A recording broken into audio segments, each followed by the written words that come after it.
Hey, welcome back. So when you join the Army as a signal officer, you're going to go to BOLC. And when you go to BOLC, they're going to give you a variety of information documents that you need to, one, start learning so that way you can be a better, effective signal officer. But once you get to BOLC, you will understand that in the Army that we're going to utilize the WIN-T structure, right? Whether you're in the Army Reserve, National Guard, or at regular component, you're going to use the WIN-T, the Warfighter Information Network Tactical. So you're going to ask yourself, what is the WIN-T structure?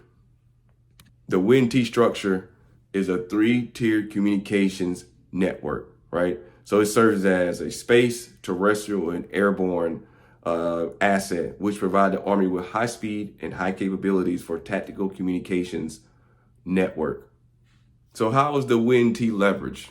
It provides reliable, secure, seamless communications for units operated at a theater level and below. So let's do a deep dive. When talking about the WIN-T, it's broken down into 4 increments. You'll hear it a lot. People are going to say Inc. 1, Inc. 2, Inc. 3, and Inc. 4. But I'm going to take the time to break each Inc. down just enough for you to be effective. So when you hear the term Inc. 1, you need to start thinking network at the halt. Network at the halt is when you're mainly using KA and KU operations. So you have to think it's battalion level operations and below. So when we talk about Inc. 2, we're talking about initial networking on the move. So it provides command and control on the move to the company level from maneuver brigades. So when you think about that, I want you to think about POP, point of preference, and TCN, tactical communications nodes. So when we talk about Inc. 3, we're talking about full networking on the move. It provides command and control for full mobility for all field commanders, including air transport communications as well.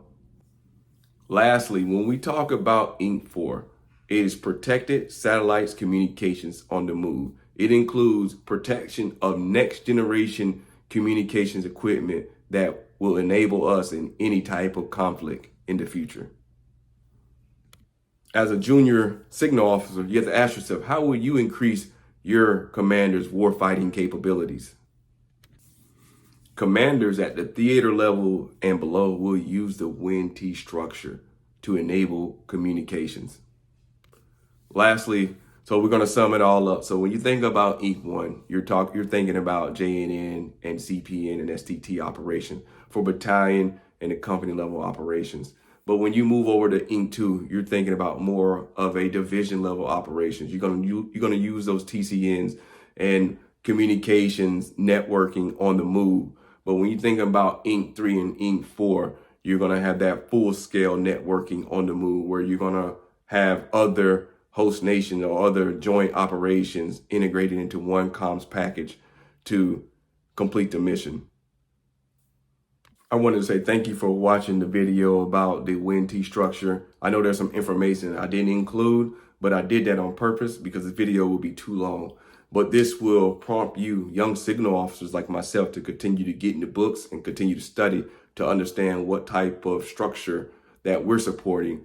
How can we leverage the WIN-T to increase our warfighting capabilities? All that come from studies, and one come from the NCOs and learning of how to be a better, well-rounded signal officer. So thank you for watching and stay tuned for more.